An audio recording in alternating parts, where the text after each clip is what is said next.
67% lamang na mahigit 168 million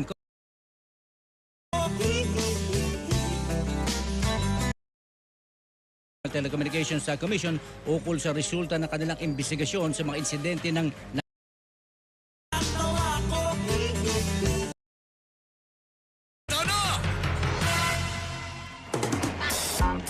Alam niyo ba?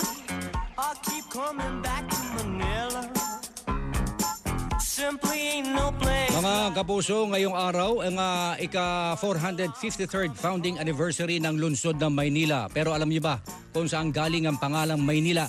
Lingid sa kaalaman ng marami mga kapuso, hango ito sa katagang Maynila o mayroong nila. Ang nila ay salitang Sangkrit na ang ibig sabihin ay indigo. Noong kasi sagana ang lugar sa mga halaman nagtataglay ng natural na bughaw na tina na kalaunay ginamit